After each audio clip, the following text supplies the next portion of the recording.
Welcome to the This Is Not What I Signed Up For podcast.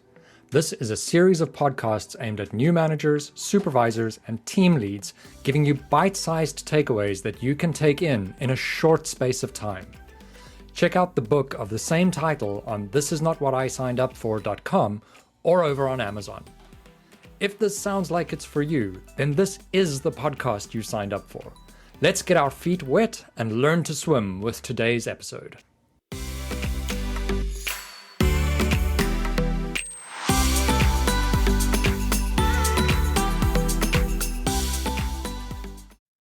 Hello and welcome to This Is Not What I Signed Up For, a podcast for first-time managers preventing you from sinking by teaching you how to swim. Today I am joined by Rob Rudy, and I'm really excited to have him with us. Rob's had the privilege of growing several companies. He started in the textile business where he moved a family business from $3 million up to $20 million in sales. That's quite an achievement, Rob. And then the company was acquired and you became the COO for the parent company, valued at $200 million. That's quite a jump. Well done. Yeah.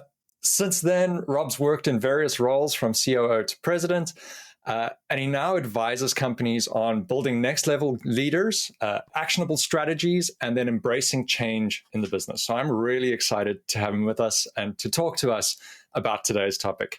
Rob, welcome. Thank you, Ross. Pleasure to be here. Great. Rob, I always go into a icebreaker right at the beginning, and I want to find out from you, what is the worst piece of advice you've ever received in terms of management, or what's the worst mistake you've made along the way? Boy, I would probably have several to choose from. It's not just one. And I think that's the history of most leaders. If they deny the fact that they haven't made mistakes, they're not telling you the truth. I will tell you the worst advice I had was when I did move into a more senior role in a fast-growing company. I was told by several people, a few rungs higher, you know what, Rob, the company's really not ready for any change. So just keep your head down. Just work with the flow of the company. Don't try and speed it up. I think we're fine. Now, to the listeners and viewers of this podcast, we all know change has always been upon us. It may be faster now and it may be deeper now, but it's always been there. So in my gut, honestly, Ross, I felt like, I don't know, is this a major signal they're sending me that they don't want me to come in? And they really did originally say, we need you to help build and change some of the culture. We need you to actually go deeper into the org. And then once I got there, I don't think we really want to go that fast. It wasn't the best advice. Yeah. And the other leaders, they were waiting for that change. They were hungry for that change. So although the advice was there, and I certainly took it at first because I wanted to make sure I understood the landscape, it was pretty clear I had to make some moves. Yeah. Uncomfortable as it was, but sometimes your gut is often quite right. Oh yeah, that sounds like a bit of a recipe for stagnation as well. Not bringing Really that changes. Cool. Well, one of the things we're going to talk about today is part of that. But what our main overarching topic is going to be is leading and doing. And like I said in the book and in the different aspects around that, there's a balance that has to be struck when leading and doing. And especially if you're coming in as a new leader, you've been a solo contributor for a while, you've been used to doing your own thing and getting that in place, and now you've been promoted up into a leadership role. It's very rare that you suddenly stop doing all the stuff that you've been doing previously and just jump into leadership and bang, you're a leader. So Rob, with this kind of thing, how do you balance being or doing the leading as well as doing the doing as a new manager?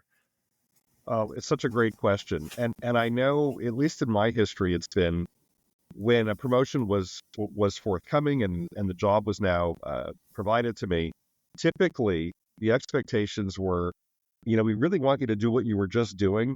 Now take on this new additional work as leader. And I can recall that early in my career. Well, I'm not really quite sure what you mean. I guess I'll figure it out along the way. But pretty quickly, you realize that you don't want to actually ever drop the ball on the expected goals that have been set. So there's really not a lot of leeway in most companies. Like people would say, look, these are the goals, these are the timelines. We really want you to get them done, and keep going along the way and build up your other skills. And what I found was I spent a lot more time than I expected with my direct boss on really understanding truthfully where they wanted me to swim, which lanes they wanted me to be in. Mm. Because if I had that alignment, I knew I could then probably ask for a little bit more leeway in so many other areas, or support or help. But if I didn't keep that person pretty much well up to date, I had much less leeway, and I don't blame them. I mean, no one really wants to be surprised. So the Yeah. first thing is really understand what your boss wants. You can also, we're always in a period of influence. Every one of us, even if we don't think we are, we are. And it may be sometimes a pretty great opportunity or a smaller one, but I would use those, and influence is really a proper way to describe it, to be able to shed light on the issues I'm dealing with. Mm. So keep your boss very well informed. It'll be a lot easier to navigate those change waters. Yeah, and I think that that's incredibly valuable, and keeping that communication channel open.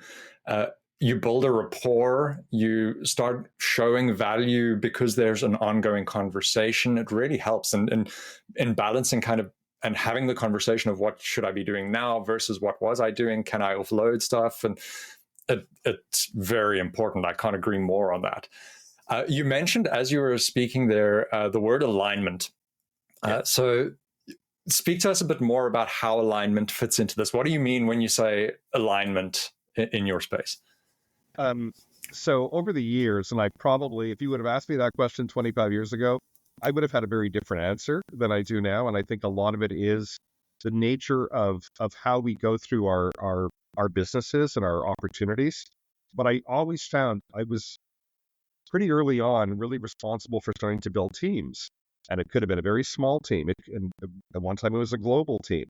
And they all have the same expectations, even if they feel that they're quite different in scope. And that is, we agree on the strategy. We of course agree on the vision and mission, by the way. That's pretty much it. But then we agree on the strategy, the rules of engagement, how we're going to work together, how do we resolve conflict, and then we of course agree on measuring our outcomes and holding each other accountable.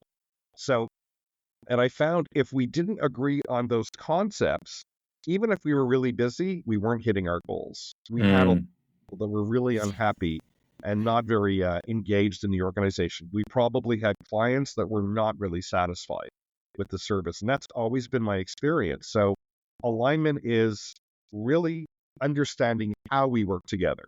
And I would also contrast, because over the years I've learned alignment is not always agreement. If I had to wait to agree with every single person's view around a table, and there could be 5 of us in a room, and everybody has to be 100% unanimous, we really wouldn't leave the room. Yeah, that's for sure. Right? And as much as I love my teams, we had to leave the room, and we had to go and do what we just aligned to. So agreement, the way I see it, is it really is a percentage of times I can look and go, I really do understand why the company is doing this, or why my boss is asking me to do this, or why I'm trying to get other people, my peers, to see it a certain way, and I'll see it their way. But if it's 100%, again, that just assumes we all have the same mindset. And I'd like to have diversity of opinion. If I'm about 70%, 80% of the time I agree, and 20% I don't, I still align 100% of the time. I don't pick and choose my battles and say, well, I didn't agree with that, so I'm not going to align. That's really not how a great company functions. Yeah, and I think in that disagreement, you can often find some innovation, and someone may have a better idea than what's happening currently.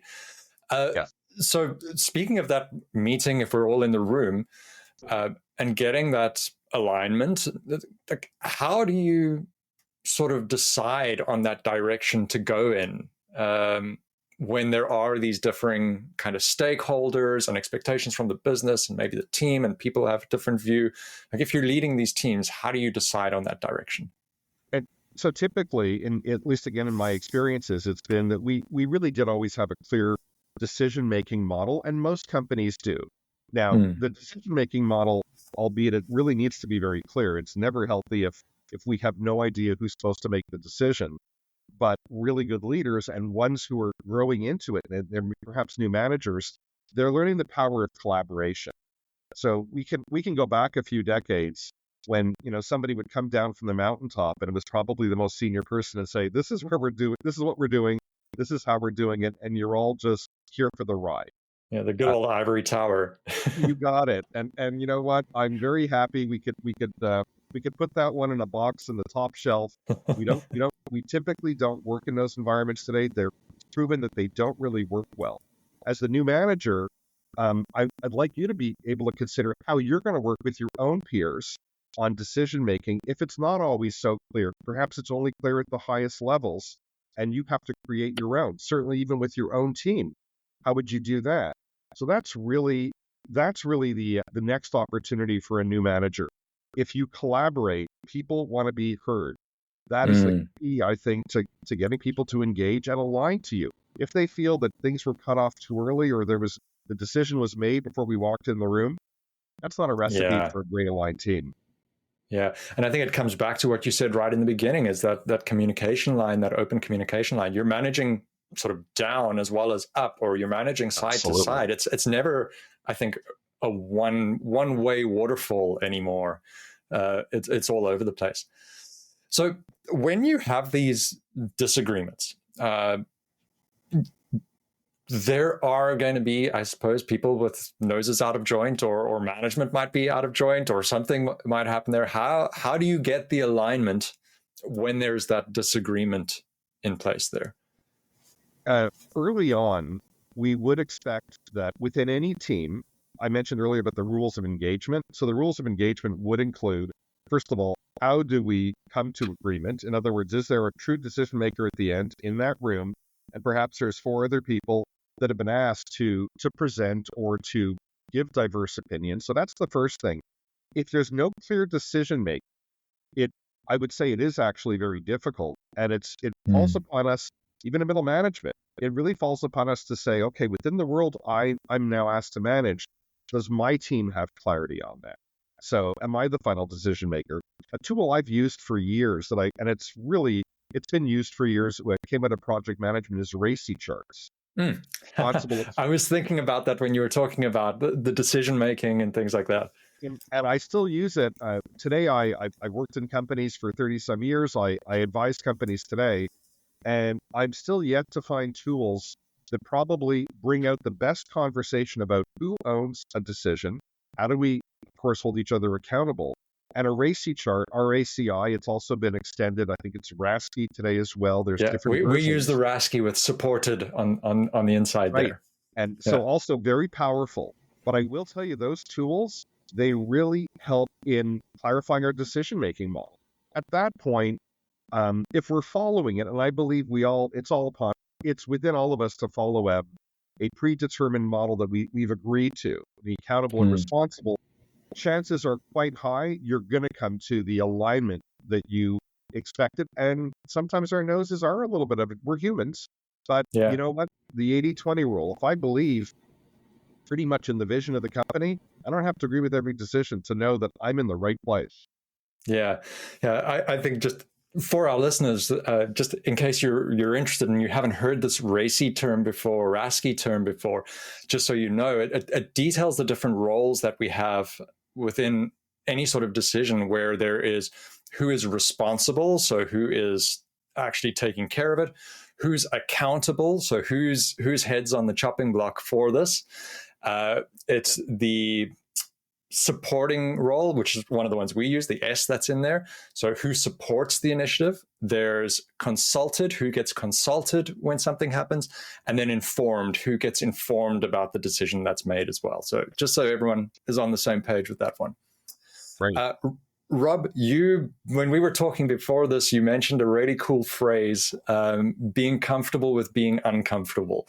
And yes. I think that ties in very much to this disagreement. And I think as we're wrapping up on a bit of time, tell me a bit more about being comfortable with being uncomfortable in this space. I have to thank you for that. I have to give kudos to, I had 3 mentors in my life, and one of them I want to speak of. Was a lady by the name of Judith Glazer. I was a member of a business group. It's called Vistage in the US and Tech in Canada, TEC, and it's really devoted to helping CEOs build their businesses. And as a member, we would get guest speakers. One day, around 2008, this lady by the name of Judith Glazer comes in and speaks to our group. And for 3 hours in a workshop mode, she speaks to us about ways we can build our better communication in a company. At the end of the session, I went up to her and I said, Judith, I have to tell you, I really kind of felt you were just speaking to me, because almost every point that you brought up, I actually acknowledged and said, yeah, I think we have work to do on this. And after 3 hours, it's a lot of points. Do you think you'd be willing to work with myself and my team? And she said, let's talk more about it. And there began a association over 5 years. She was a trusted advisor. She was an incredibly wise person on the areas of communication and conflict resolution. And I came to her one time several years into the mandate, and I said, you know what, this is really difficult with my team right now. There's really a lot of conflict. Some of them aren't even acknowledging or don't want to attend the other one's meeting. It's getting a little nasty there. And I kind of made it all about me. And she said, Rob, this has nothing to do with you, except you have accountability here. But you've got to be prepared to be comfortable being uncomfortable, because all I'm hearing is about your uncomfort. And that's what leadership is. It is going to be a journey. It's never a promise that we're going to be comfortable all the time, but It's an expectation that we're going to learn and grow. And we always hear that. We grow in our comfort zone. But when she told me that, it triggered something in me, a positive trigger, to say, you know what, I've been looking at this with the wrong set of lenses. And so forever grateful. Judith did pass away a few years ago, missed greatly, incredibly wise person. But that one quote really helped me really reverse course, or change course, I should say, in a much more positive vein. Fantastic. That's great. I love that. That was awesome. Thank you. Rob, as we wrap up here, tell the listeners a little about what you're working on your side of things. Great. So today, as an advisor and a speaker, I speak on the leadership journey, and I speak on building strategies that really get executed. So one phrase that I use, and again, it was something I picked up 20 years ago. To me, it's an unknown author of the phrase. I wish I did know. I did hear it from a friend of mine, but I'm not sure he's the one who invented it. And the phrase is, let's build a company that would put our business, let's build a business that would put our business out of business. And it is really a call to action to embrace change. So I do work with clients that are prepared to say, you know what, Rob, I'm not going to tell you you're moving too fast, slow down, as my opening story was. Instead, let's build this so that we're continuously renewing. We don't want to break our core, but we really want to understand how to move to the next generation. And I think that's really where I work today, and helping leaders embrace that and helping them build strategies so that they work that way. Fantastic. Such a nice work through and loop back with that advice you gave, or the worst advice you were given, and how that's changed. So that's right. Awesome. Rob, thanks so much for joining us today. For anyone who wants to find out more about Rob's details are in the show notes, so you can hop in there, take a look, jump on over to Rob's website and take a look there.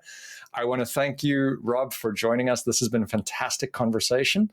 And I want to thank the listeners for listening to us today, and we will see you next time. Rob, thank you so much. Thank you, Ross. All the best. Take care. You too. Ciao. Ciao. Thank you for listening. If you liked what you heard, give our guests a follow and hit the subscribe button for plenty more content like this. I have a book out covering the types of subjects you've just heard about, available on my website, thisisnotwhatisiguedupfor.com, or over on Amazon. While you're at it, sign up for my newsletter to get news about blog posts, e-courses, and new episodes as they're released. If you'd like to get me in to speak to your leadership teams or to coach some of your managers, reach out to me via the website or drop me a line over at LinkedIn. Till next time, Keep swimming.